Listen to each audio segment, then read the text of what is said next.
오늘 본문 말씀을 가지고 우리에게도 왕을 주소서라는 제목으로 말씀을 나누겠습니다. 우리 그리스도인의 삶, 험한 세상에서 예수님을 믿고 따르는 삶은 쉽고 아주 간단한 삶입니다. 하나님을 의지하고 하나님께 맡기고 하나님을 따라가는 것입니다. 만약 우리가 어린아이같이 순수한 믿음만 갖는다면 이 험한 세상에서 그리스도인으로 참된 믿음을 갖고 사는 것은 아주 단순하고 쉬운 일입니다. 그런데 어린아이 같은 믿음을 갖지 않으면 이 험한 세상에서 믿음으로 사는 것은 굉장히 두렵고 또 갈등이 많은 삶이 되어버립니다. 많이 들었을 겁니다. 제가 설교에도 몇 번 했던 유모 같은 크리스찬 유모가 하나 있는데요. 어느 교인이 등산을 갔다가 발을 헛디뎌 낭떠러지에서 떨어지게 됐습니다. 떨어지는 순간 그냥 급하게 손을 뻗어서 나무 가지를 붙잡았습니다. 그래서 나무 가지를 붙잡고 매달리게 됐는데 이제 밑을 보니까 아주 이 낭떠러지 떨어지면 죽을 것 같고 두려움에 식은땀이 막 흐르는데 그때에 이 교인이 기도합니다. 하나님, 제발 살려주세요. 그렇게 막 간절히 기도하는데 어딘가에서 소리가 들려옵니다. 내가 너를 도와주겠다. 너의 손을 놓아라. 아니, 누구십니까? 너의 하나님이다. 이 하나님의 음성을 듣고 한동안 침묵이 쭉 흐르다가 이 교인이 다시 외쳤다고 합니다. 뭐라고 외쳤을까요? 거기 하나님 말고 다른 분 누구 안 계세요? 여러분, 절벽에서 붙잡고 있는 나무가지에 손을 붙잡고 있는 게 힘들까요? 놓는 게 힘들까요? 나무가지를 붙잡고 매달려 있는 게 힘들까요? 손을 놓는 게 힘들까요? 손을 놓는 게 힘든데, 그러면 절벽에서 손을 놓는 게 쉬울까요? 어려울까요? 예.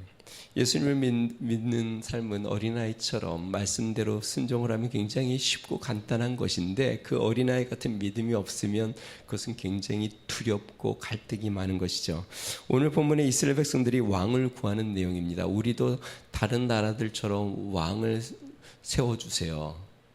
여러분, 이스라엘 백성들은요, 하나님께서 그들을 택하여 하나님의 백성으로 삼으셨습니다. 그 말은 뭐냐면 하나님이 그들의 왕이 되어 그들을 다스리고 통치하고 인도하겠다는 것입니다. 사사들은 누구냐면 이 이스라엘 백성들과 하나님 사이에 다리 역할을 해서 하나님의 뜻을 이스라엘 백성들에게 전달하고 가르치고 하나님의 뜻대로 재판도 하는 중보자의 역할을 하는 자들이 사사입니다. 그런데 이스라엘 백성들이 우리에게도 왕을, 다른 나라들이 왕이 있어서 그 나라를 다스리는 것처럼 우리에게도 왕을 주십시오 하고 외치는 장면이 오늘 본문 말씀입니다. 다시 이야기하면 하나님 말고 혹시 거기 다른 누구 없으세요? 하고 부르짖는 내용과 같습니다. 본문 내용은 이렇습니다. 사무엘 선지자가 늙었습니다. 사무엘이 사는 동안에는 이스라엘이 그나마 하나님 앞에 안정감을 갖고 신앙으로 하나님을 찾았는데 사무엘이 늙으니까 이제 활동량이 줄기 시작합니다. 그래서 사무엘이 자신의 두 아들을 보조사사로 세웠습니다. 1절과 2절 말씀 같이 한번 볼까요? 같이 있습니다. 시작. 사무엘이 늙음에 그의 아들들을 이스라엘 사사로 삼으니 장자의 이름은 유엘이요 차자의 이름은 아비야라. 그들이 부엘세바에서 사사가 되니라. 자, 여기서 부엘세바는요, 이스라엘의 최남단입니다. 그러니까 이 사무엘이 거하는 라마라는 곳에 사무엘이 거하는데요. 라마에서부터 약 80km 떨어진 이스라엘의 최남단에 자신의 두 아들을 보조사서로 보냈습니다. 그리고 거기에서 재판도 하고 가르치기도 하고 치리하게 하는데요. 이 사무엘이 두 아들을 사사로 세운 이유가 있습니다. 한 두 가지 정도 있는 것 같아요. 첫 번째는 이제 나이가 많이 들어서 사무엘이 이제 많이 이스라엘 전역을 다니면서 하나님의 말씀을 가르치고 재판을 하고 돌보는 것이 이제 좀 무리가 된 것 같아요. 그러니까 활동량이 그만큼 준 것이죠. 예전처럼 그렇게 막 이스라엘 곳곳을 돌아다니면서 사사로스의 역할을 다 감당하기가 어려워졌던 것이 한 가지였고, 또 하나는 부엘세바는 이스라엘 최남단으로 블레셋과 인접한 곳입니다. 그러니까 이 블레셋의 침범을 준비하기 위해서, 어쩌면 그것을 좀 배제시키기 위해서 자신의 아들들을 그쪽으로 보내서 거기에서 좀 그것을 잘 이스라엘 백성들을 돌보며 또 이끌도록 한 것 같습니다. 자, 그런데 문제는 무엇이냐면 이 사무엘의 두 아들이 사무엘처럼 경건하거나 청렴하지 않다는 것입니다. 우리 3절 말씀 같이 한번 읽어보겠습니다. 같이 있습니다. 시작. 그의 아들들이 자기 아버지의 행위를 따르지 아니하고 이익을 따라 뇌물을 받고 판결을 굽게 하니라. 사무엘이 이제 나이가 들어서 자신이 물러날 때가 되어서 두 아들을 사사로 세워서 보조로 다른 지역을 지금 돌보게 했는데, 이 아들들은 자신처럼 하나님을 두려워하거나 또 청렴하게 사사 역할을 감당한 게 아니라 재판할 때에 뇌물을 받으면서 그렇게 그 일들을 감당하니까 이게 지금 문제인 것이죠. 여러분, 사무엘이 사사로 일하기 전에 이스라엘의 영적인 지도자는 누구였죠? 엘리 제사장. 그 아들들이 어땠죠? 홈니와 비느하스. 성경에 망난이라고 표현된 자들. 제사장이었는데 막 아주 하나님 앞에 정말 망나니처럼 굴었던 그 결과가 어떻게 됐습니까? 블레셋이 쳐들어와 수만 명이 죽었고, 언약궤도 빼앗겼고, 그 두 아들도 죽었고, 엘리도 죽었고, 하나님의 영광이 떠난. 자, 이 일을 보고 이스라엘의 지도자들, 장로들이 안 되겠다 싶어서 사무엘을 찾아갑니다. 왜냐하면 이전에 경험했던 것이 있기 때문에 엘리 제사장의 아들들의 전처를 밟으면 안 되겠다 싶어서 사무엘을 찾아옵니다. 그리고 이렇게 이야기합니다. 4절과 5절 말씀 같이 한번 읽어봅니다. 시작.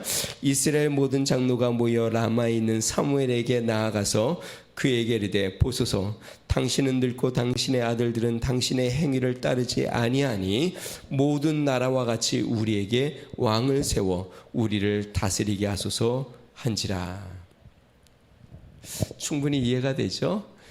이제 사무엘의 두 아들이 사사가 되어서 다스린다면 이들은 지금 뇌물을 받고, 이들도 엘리 제사장의 두 아들처럼 망나니처럼 행세하게 된다면 분명히 이전의 전철을 또 밟아서 이스라엘에 큰 고난이 찾아올 것을 그들이 훤히 보이는데, 그래서 이 사무엘에게 찾아와서 우리도 다른 나라들처럼 왕을 세워주세요. 그 왕이 우리를 다스리고 우리를 위해서 적군들과 싸우고 그런 왕을 우리에게도 세워주세요. 여러분, 사사는 영적인 지도자의 색이 좀 강합니다. 영적으로 하나님의 말씀을 받고 영감을 통하여 또 하나님의 지시를 통해서 이스라엘을 통치합니다. 그런데요, 이들이 요청하는 왕은 영적인 지도자의 색깔보다는 정치적이고 군사적인 지도자의 색깔이 강합니다. 그걸 어떻게 알 수 있을까요? 19절과 20절에 그들이 하는 이야기를 들으면 알 수 있습니다. 우리 19절 20절을 한번 읽어보겠습니다. 시작. 백성이 사무엘의 말 듣기를 거절하여 이르되 아니로소이다. 우리도 우리 왕이 있어야 하리니 우리도 다른 나라들 같이 되어 우리의 왕이 우리를 다스리며 우리 앞에 나가서 우리 위에 싸움을 싸워야 할 것이니이다 하는지라. 다시 이야기하면 우리에게도 왕이 있어서 우리를 다스리고 우리를 위해서 싸워야겠습니다. 다른 나라들처럼 우리도 그래야 하겠습니다. 다시 이야기하면 이스라엘 백성들에게 좀 단단한, 믿을 만한 안전장치가 좀 있었으면 좋겠다. 우리 삶을 좀 보호해주고 지켜줄 안전장치, 단단한 왕이 있었으면 좋겠다 라고 지금 고백하는 겁니다. 자, 오늘 본문 말씀을 통해서 우리가 두 가지에 대한 것을 좀 생각해 보려고 합니다. 첫 번째는요, 우리 그리스도인들도 세상 사람들이 의지하는 안전장치를 붙들고 싶어 한다는 것입니다. 이스라엘의 요구에 사무엘이 굉장히 불쾌하고 또 하나님이 기뻐하지 않습니다. 우리 6절과 8절 말씀 제가 한번 읽어보겠습니다. 우리에게 왕을 주어 우리를 다스리게 하라 했을 때 사무엘이 그것을 기뻐하지 아니하여 여호와께 기도하매 여호와께서 사무엘에게 이르시되 백성이 내게 한 말을 다 들으라. 이는 그들이 너를 버림이 아니요 나를 버려 자기들의 왕이 되지 못하게 함이니라. 내가 그들을 애굽에서 인도하여 낸 날부터 오늘까지 그들이 모든 행사로 나를 버리고 다른 신들을 섬긴같이 내게도 그리하는도다. 사무엘이 마음이 나쁜 것은 두 아들을 무시해서도 아니고 자신 사무엘을 무시해서도 아니고 하나님이 이스라엘을 통치하고 하나님이 직접 그들에게 말씀하시고 하나님이 그들을 징계하시고 하나님이 때로는 이방의 적군들이 쳐들어오면 지켜주고 하나님이 나가서 싸워주시기도 하는데 그 하나님을 못 믿어하여 이제 다른 왕, 다른 나라들처럼 우리도 왕을 달라고 요청하는 이스라엘의 이 백성들의 마음에 굉장히 마음이 불편한 겁니다. 왜냐하면 사무엘은 하나님을 두려워하고 하나님을 왕으로 섬기고 있는데 그 왕을 버리고 다른 왕을, 그러니까 진정한 왕을 버리고 세상의 왕을 달라고 하는 이스라엘 백성들의 그 요구에 사무엘의 마음이 너무 불편해졌습니다. 그런데 하나님이 사무엘에게 이렇게 이야기합니다. 그들의 말을 들어주어라. 그들이 너를 버린 게 아니라 나를 버려 내가 그들의 왕이 되지 못하게 하려고 하는 것이다. 하나님이 그들을 직접 통치하지 못하고 세상의 왕들이 그들을 통치하여 그들로 안정감을 얻고 평안함을 얻고 위로를 받고 싶어하는 것이니 나를 버린 것이다 라고 이야기합니다. 여러분, 여기에서 우리가 기억해야 될 거, 하나님께서는요 사사제도가 왕이 통치하는 왕정체제보다 더 좋다고 이야기하는 게 아닙니다. 사사도 우리가 쭉 보아왔지만요, 바른 사사가 임할 때는 나라가 굉장히 하나님 앞에 바르겠습니다. 그런데 바르지 못, 사사가 타락할 때는, 제사장들이 타락할 때는 그 나라가 아주 엉망이 돼버립니다. 엘리와 그 아들들을 보면 알 수 있죠. 왕도 마찬가지입니다. 다윗과 같이 하나님 앞에 신실한 왕, 하나님을 왕으로 섬기고 자신은 하나님의 종이라고 생각하며 하나님을 왕처럼 모시는 다윗과 같은 왕이 세워지면 그 나라는 바르게 세워지는데, 그렇지 않은 이스라엘의 대부분의 왕은 어땠냐면 백성들을 착취하고 자신의 배를 채우고 자신의 부를 채우며 권세를 높여 백성들을 억압하는 일들을 계속 반복합니다. 그러니까 문제는 사사가 통치하는 것이냐 아니면 왕이 통치하는 것이냐 문제가 아니라 그들이 당하는 고통과 고난과 적군들의 침략은 사사시대 사사들의 통치 때문에 이것이 뭔가 부족해서가 아니라 그들의 죄, 그들의 우상 숭배 때문에 그러한 고난이 찾아오는 것을 알아야 하는데 그들은 왕이 없어서 이렇게 됐다라고 생각하고 다른 나라들처럼 우리에게도 왕을 주십시오라고 구하고 있습니다. 여러분, 우리 그리스도인들도 이 세상에 살면서 아까 앞부분의 유모 기억나세요? 하나님이 그래 내가 도와줄게, 손을 놓아라. 그랬더니 뭐라 그래요? 거기 다른 누구 없으세요? 하나님 앞에 하나님께서 우리에게 내가 너를 도와주겠다, 내가 너를 책임져 주겠다, 내가 너를 지켜주겠다, 나에게 맡겨라 너의 삶을, 이렇게 이야기하는데 실제로 우리는 굉장히 두렵지 않아요? 그래서 우리도 세상 사람들처럼 안정장치를 갖고 싶어 하잖아요. 뭔가 든든한 직장도 필요하고 또 노후에 대한 대책도 필요하고 내 삶에 안전대책이 있어야 뭔가 내 삶이 좀 편안하게 그러면 내가 하나님을 좀 잘 섬길 것 같고. 저희 가정이 이제 미국에 갈 때 받았던 비자가 종교 비자라는 비자를 받고 갔어요. 종교 비자는 이제 종교단체에서 일을 하는 사람들에게 주는 비자인데요. 저희를 초청한 종교단체, 선교단체에서 저희가 몇 년 이제 사역을 하다가 거기서 나오게 됐습니다. 나와서 기존 교회로 가게 됐는데요. 이제 그렇게 되면 이제 비자에 문제가 좀 생기잖아요. 그래서 영주권 신청을 하게 됐습니다. 그런데 한번 사기를 당하고 일정 기간 원치 않게 불법 체류자가 됐어요. 미국에서. 그리고 이제 그 교회에서 다시 이제 영주권을 신청하는 기간. 그러니까 영주권이 나오기 전까지는 불법 체류자인 거예요. 신청 기간 중에 있지만. 그래서 불법 체류 아닌 또 불법 체류자 같은 그런 삶을, 굉장히 불안한 삶을 일정 기간 동안 몇 년을 지냈습니다. 아이들은 학교도 다니고 저도 학교도 다니고 또 교회에서 사역도 하고 그러다 보니까 이게 체류 신분이 이렇게 정확하지 않으니까 굉장히 삶이 불안하고 언제라도 나가야 될 수 있는 상황이기도 하고, 그러니까 삶 자체가 이게 뭐 개인만 아니라 가정 자체가 굉장히 불안한 삶으로 그렇게 수년을 이렇게 지내왔습니다. 이게 영주권이 신청하면 바로 나오는 게 아니니까 재정도 많이 들고 마음도 많이 쓰고 또 진행되는 과정에 신경도 많이 쓰이고 그걸 위해서 계속 기도를 오랫동안도 하고, 그래서요 하나님의 은혜로 수년 만에 영주권을 받게 됐습니다. 근데 참 아이러니하죠. 영주권 받고 단 몇 개월 후에 주님이 저희 가정을 한국으로 부르시더라고요.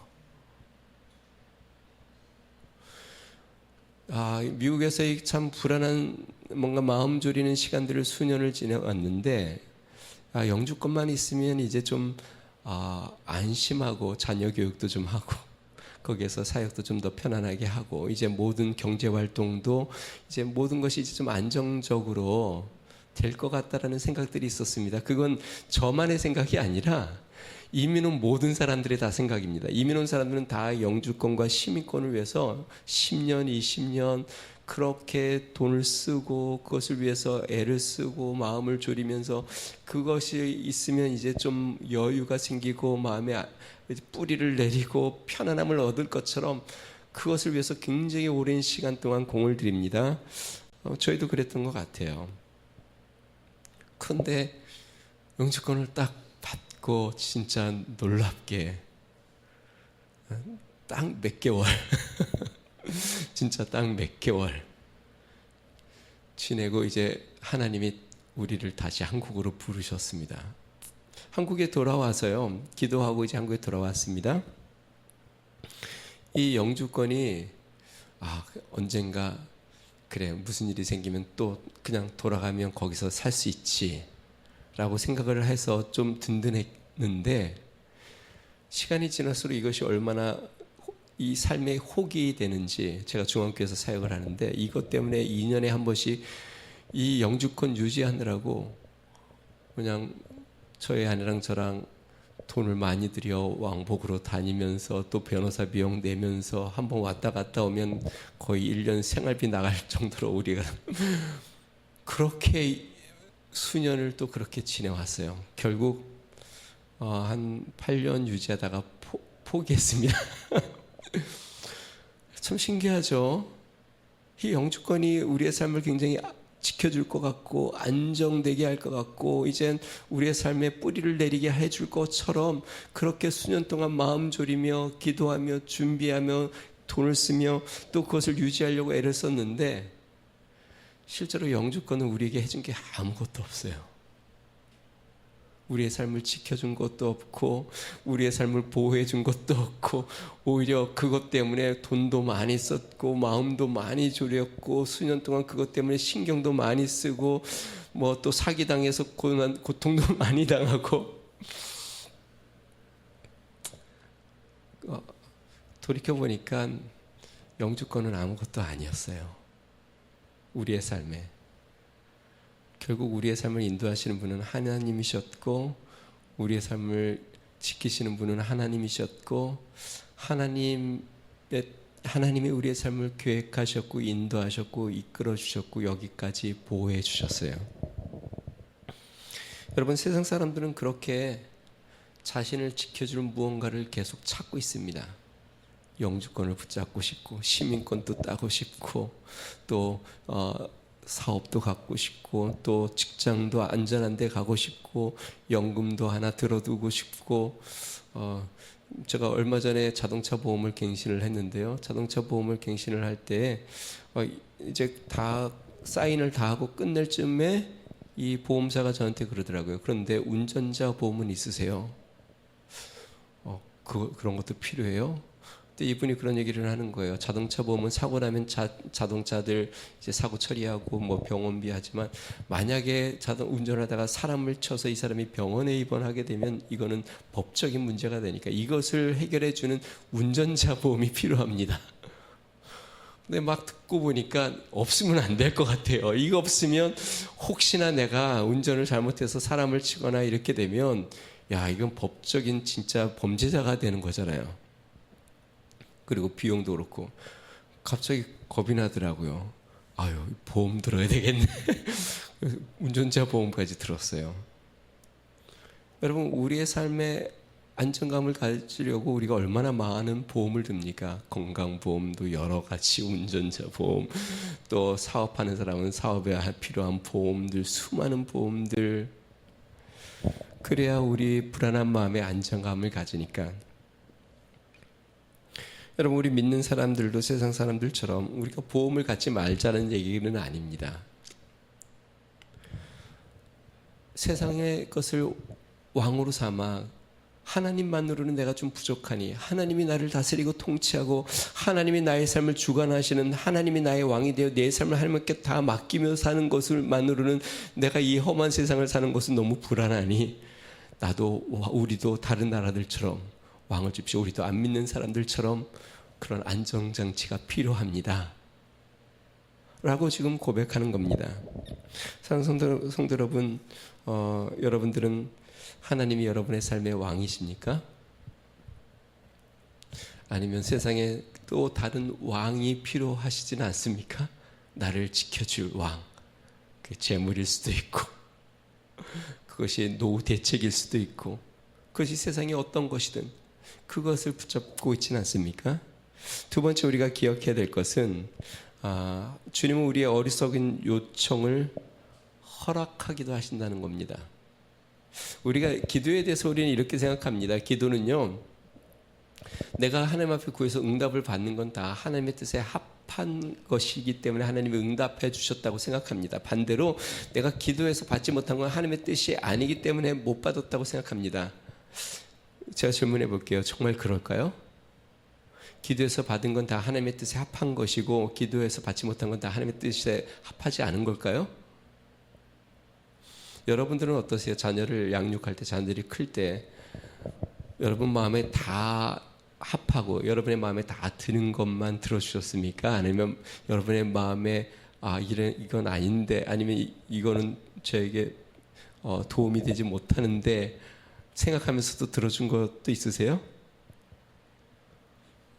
제가 보니까 그래요. 제가 어릴 때 우리 자녀들을 클 때 보면 아이들이 요청한 것은 내 마음에 합한 건 별로 평생을 따져봐서 몇 개 되는지도 모르겠어요. 정말 그래 정말 내가 그게 바라던 바다 너가 구하는 게 그게 글쎄요 생각이 하나도 안 나요. 정말 우리 자녀들이 크면서 어떻게 내 마음에 그렇게 꼭 맞는 걸 너가 정말 구했니? 내가 이 모든 걸 팔아서라도 다 해줄게. 그런 게 생각이 하나도 안 나네요.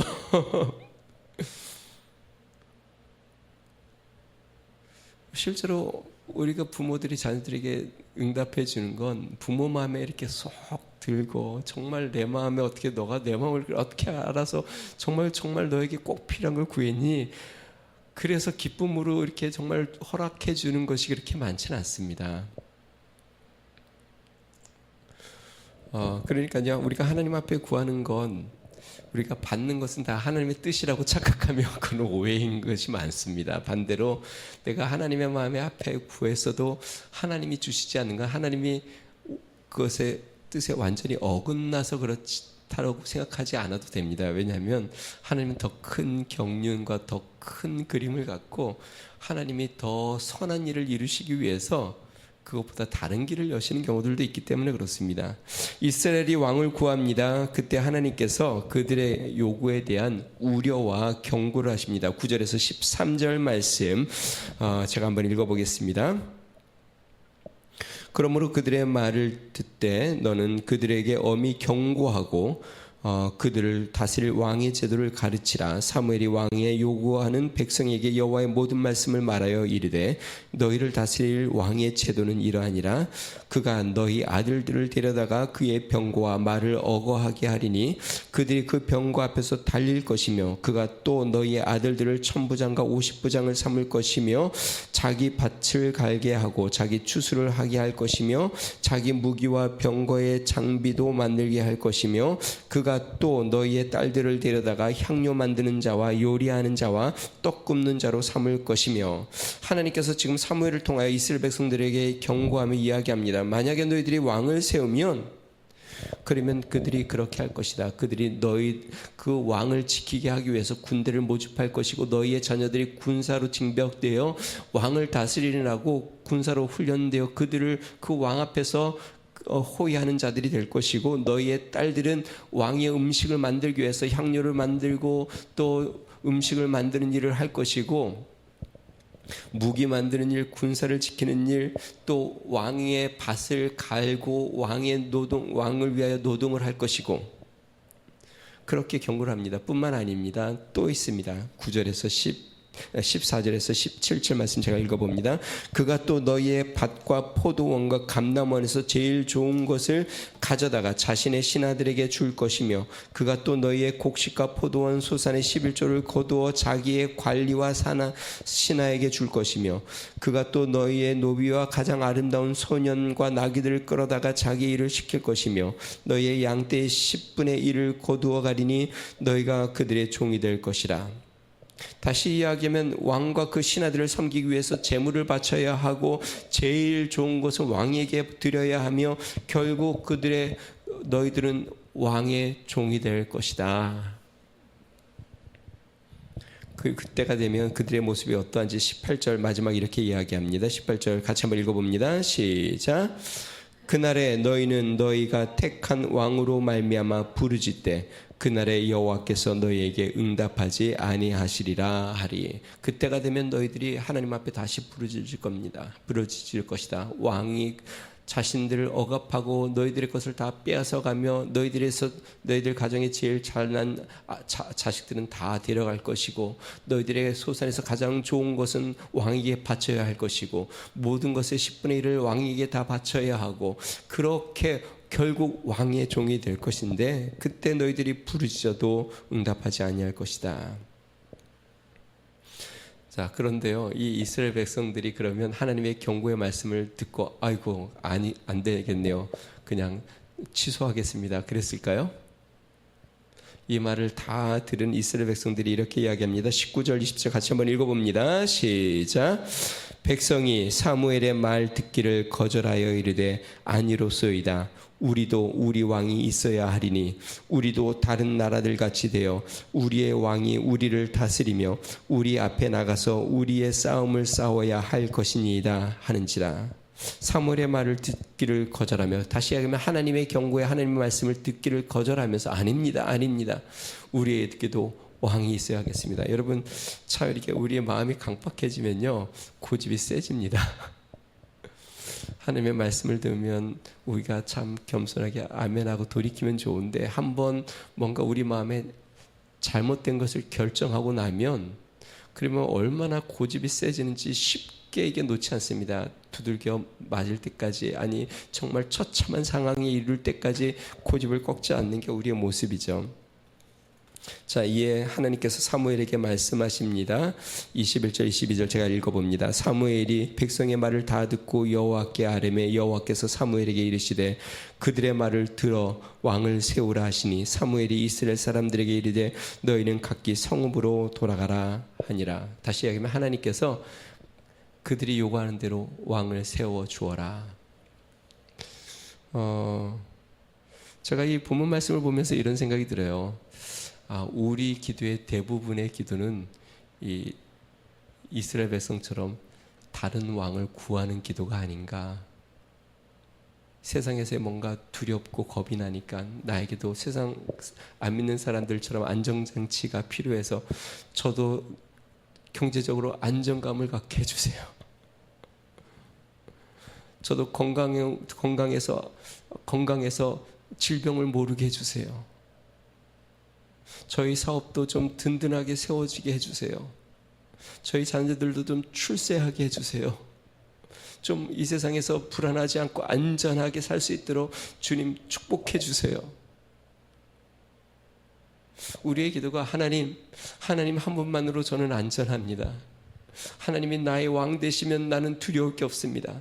하나님이 나를 다스려 주시면 이 세상에서 나는 겁낼 것이 하나도 없습니다. 하나님이 나를 다스려 주십시오. 하나님이 우리의 가정을 지켜 주십시오. 하나님이 나와 함께 해 주십시오. 하나님이 나의 삶 가는 길에 주님이 늘 나와 동행해 주십시오.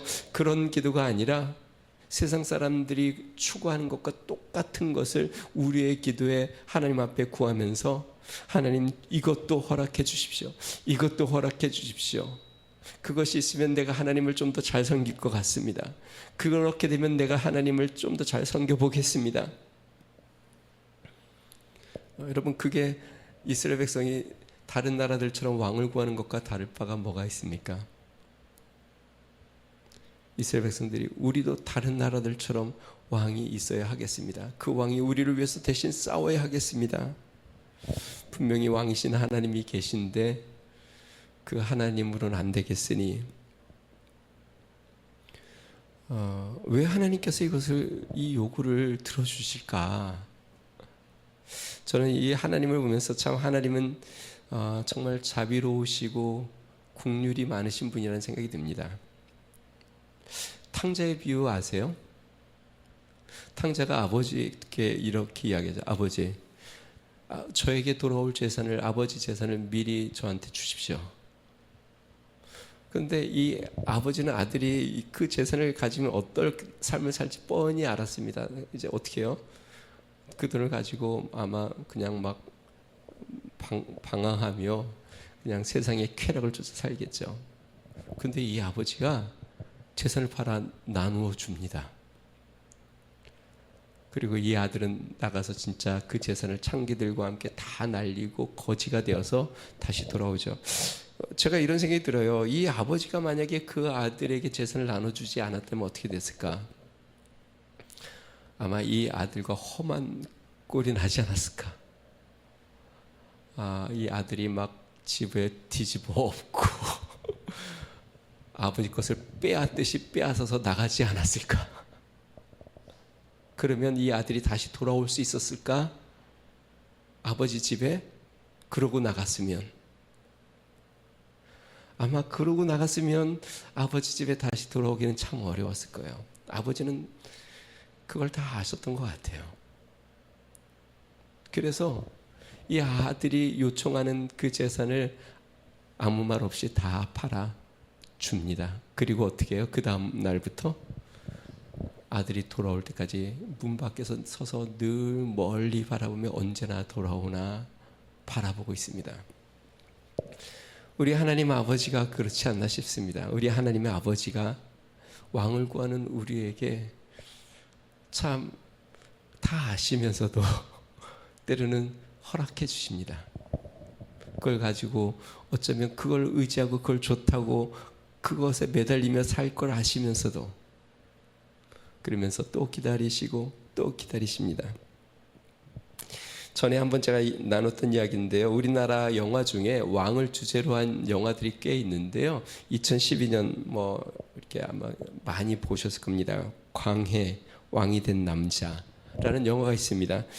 조선 광해군 8년 독살 위기에 놓인 광해 대신에 은밀히 왕과 꼭 닮은 꼭두각시 왕, 그러니까 가짜 왕을 세웁니다. 이 왕의 노릇을 하는 사람은 천민 하선이라는 사람인데요. 이제 미리 다 이야기합니다. 이 대신들이 어떤 이야기를 해도 옆에서 다 이제 이렇게 이야기하고 어떤 거는 용납해주고 어떤 건 용납해주고 자신의 의견을 내지 말아라. 근데 이 하선이 그렇게 하다가 가짜 왕이 그렇게 하다가 백성에 대한 안타까운 이야기를 듣고 이 백성들의 재산들을 이 관리들이 다 빼앗아가는 것을 보면서 마음 아파서 자신이 그 울분에 견디지 못해 하지 말아야 될 이야기들을 백성 편에 서서 막 이야기하기 시작합니다. 이 극중의 긴장감을 고조시키는 한 인물이 나오는데요. 이 왕을 충직하게 따르는 호위무사 도부장이라는 사람입니다. 이 도부장이 왕의 자기 목숨보다 왕의 목숨을 소중히 여기고 왕이랑 항상 붙어 다니는데 어느 날부터 왕이 이전의 왕과 조금 다른 거를 자꾸 눈치채기 시작합니다. 그러다가 증거들을 찾기 시작하다가 중전과 이 왕이 함께 있을 때 이 왕의 목에 칼을 들이댑니다. 가짜라고. 그때 이제 중전을 통해서 이제 그 위기를 넘기는데요. 결국 이 도부장이 자신이 왕의 목에 칼이 된 이 사실 때문에 자결을 하려고 하는 순간 이 가짜 왕 하선이 그를 말려서 그를 자결하는 것에서 구해줍니다. 그때 이렇게 이제 그 이후에 대화들이 나오는데요. 이 대화가 참 감동적이에요. 이렇게 이야기합니다. 도부장이 왕에게 묻습니다. 왜 저 같은 놈의 목숨을 구해주셨습니까? 너의 불충이 무엇인지 아느냐? 감히 옥체에 칼을 들이댄 것입니다. 아니다. 왕을 감히 의심한 것입니다. 그 역시 아니다. 그러면 제가 잘못한 것이 무엇이옵니까? 그때 이제 이 하선 가짜 왕이 이렇게 이야기합니다. 너의 목숨을 가볍게 여긴 것이다. 나의 목에 칼을 10번 들이대어도 상관이 없다. 하지만 너의 목숨을 가볍게 여기고 죽으려 한 것은 용서할 수 없다. 너가 살아야 나도 살 것이고 너가 있어야 나 또한 살 수 있다. 너의 목숨이 얼마나 중요한지 이제 알겠느냐. 그러니 앞으로 이 칼은 날 위해서만 뽑을 것을 꼭 기억해라. 너의 목숨을 소중히 여겨야 한다라고 이야기하는 내용이 나옵니다. 여러분, 우리 하나님은 선하고 의로우신 왕임을 믿으시기 바랍니다. 우리를 위하여 그 아들을 내어주신 왕, 자신의 생명을 내어주신 왕, 우리를 긍휼히 여기고 사랑하시는 왕, 온 우주를 다스리시고 만물을 다스리시는 왕, 우리의 삶의 밑바닥까지 다 보시고도, 우리의 삶의 아주 험한 모습을 다 보시고도 우리를 사랑하시고 우리를 기다리시고 우리를 참고 우리를 믿어주시는 분, 그분이 우리의 왕이십니다. 사랑하는 성도 여러분, 예수님을 믿는 것은 너무나도 쉽고 단순한 겁니다. 그 왕이신 하나님을 믿고 어린아이처럼 내어 맡긴다면 예수님을 믿고 따르는 건 너무나도 쉽고 단순한 일입니다. 그러나 우리가 세상의 왕을 붙잡으려고 한다면 예수님을 믿는 것은 두려운 일이요 어려운 일이 되어버립니다. 진정한 왕을 버리고 세상의 왕을 붙잡으려고 하는 어리석음이 없이 우리는 왕 되신 하나님을 붙잡고 주님을 온전히 섬기며 나아가는 믿음의 성도들 되기를 주님 축원드립니다. 우리 같이 한번 기도하겠습니다. 이스라엘 백성들이 사무엘에게 이렇게 이야기합니다. 다른 나라들처럼 우리도 왕이 있어야 하겠습니다. 우리가 예수님을 믿는다고 하면서 우리도 세상 사람들처럼 세상에 뭔가 나를 지켜줄 만한 무엇인가를 자꾸 구하며 우리에게도 왕을 주십시오 하고 혹시 나아가지 않습니까? 성도 여러분, 우리의 왕이신 주님을 우리가 굳게 붙잡고 주님은 나의 왕이십니다. 나의 삶은 주님 손에 있습니다. 나는 주님 안에서 평안합니다. 나는 주를 따르겠습니다 라고 고백하며 나아가는 믿음의 삶이 되게 해달라고 우리 같이 한번 기도하겠습니다. 좋으신 하나님 아버지 감사합니다. 하나님, 우리가 예수님을 믿으면서도 때로 세상 사람들을 부러워합니다. 세상 사람들이 가지고 있는 것, 세상 사람들이 붙잡고 있는 것, 하나님, 세상에 있는 것들 우리를 지켜줄 것 같고 또 우리의 삶을 평안하게 해줄 것 같은 것들, 그래서 하나님 앞에 우리가 그렇게 기도합니다. 우리도 세상 사람들처럼 왕이 있어야 하겠습니다.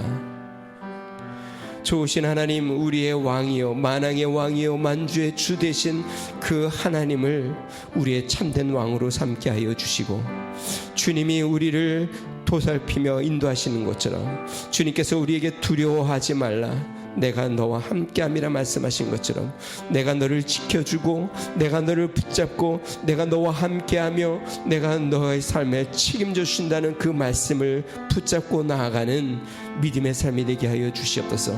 주님은 우리의 왕이십니다. 신실한 왕이요 거룩한 왕이요 온전한 왕이요 능치 못함이 없는 왕이십니다.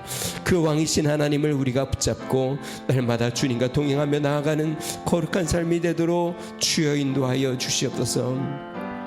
우리 이 시간에 한 번 더 기도하겠는데요, 저도 세상의 왕을 구하며 살 때가 많았습니다. 정말 주님을 나의 왕으로 삼고 주님이 나를 지키시고 보호하시며 나의 삶을 맡기며 주님 앞에 삶을 드리며 살고 싶습니다. 우리 그런 마음 있는 분들 우리 가슴에 손을 얹고 우리 다시 한 번만 기도하겠습니다. 하나님, 이제 내가 세상을 왕으로 삼지 않고 주님을 나의 삶의 왕으로 삼아 주님을 의지하며 살겠습니다. 우리 같이 한번 기도하겠습니다. 존귀하신 하나님 아버지, 주님, 우리가 가슴에 손을 얹고 하나님 앞에 다시 한번 나아갑니다. 하나님, 세상을 붙잡으려고 했던 하나님, 우리의 연약함과 우리의 부족함을 고백하고 다시 한번 하나님 주를 바라보며 주님을 나의 왕으로 삼아 주님을 붙잡기를 소망합니다. 능하신 하나님 아버지, 주님, 하나님 아버지, 주님이 온 세상보다 크시고 세상의 모든 왕 중의 왕이 우리 주님이시며 하나님 모든 것을 주관하고 다스리는 분이 우리 주님이시며 우리 주님은 하나님 가장 높으신 왕이시오, 하나님 가장 선하신 왕이시오, 가장 존귀한 왕이시오, 하나님 우리의 주님은 만왕의 왕이시오니 그 만왕의 왕이신 주님께 우리의 삶을 내어드리며 맡기며 그 왕을 따라 살아가는 믿음의 삶이 되도록 하나님 우리에게 은혜를 더하여 주시옵소서. 세상 가운데 두려워하지 아니하고 하나님 아버지 왕이신 그 하나님을 붙잡고 주님과 동행하여 당당히 세상과 맞서 하나님 믿음 가운데 승리하는 그리스도인이 되도록 우리 하나님 은혜를 더하여 주시고 축복하여 주시옵소서. 주님 감사합니다. 좋으신 하나님 아버지 감사합니다. 우리가 예수님을 믿으면서도 세상 사람들처럼 하나님 세상의 왕을 구하며 나아갈 때가 얼마나 많았는지, 주님은 만왕의 왕이시오 만주의 주이십니다. 하나님, 주님은 모든 것을 다스리시고 통치하시며 능치 못함이 없으신 주님입니다. 만왕의 왕이신 주님을 우리의 왕으로 삼아 그 주님의 손을 붙잡고 하나님 이 세상 가운데 두려움 없이 믿음으로 걸어가도록 은혜를 더하여 주시옵소서. 어리석은 자처럼 세상의 것을 붙잡고 나가지 않게 해주시며 하나님 주님의 은혜를 붙잡고 나가는 삶 되도록 하나님 이번 한 주도 축복하여 주시옵소서. 이제는 우리 주 예수 그리스도의 은혜와 하나님 아버지의 무한하신 사랑과 성령님의 감동 감화 내주 충만케 하신 은총이 세상의 다른 사람들처럼 왕을 구하지 아니하고 주님만이 나의 영원한 왕이시오, 주님만 나의 삶을 다스리고 통치하는 분이요 나를 책임져주고 인도하시는 분이라고 날마다 고백하며 주의 손을 붙잡고 나아가기로 결심하는 믿음의 성도, 가정과 교회와 나라와 민족 위에 이제로부터 영원토록 함께 하시기를 간절히 축원하옵나이다. 아멘.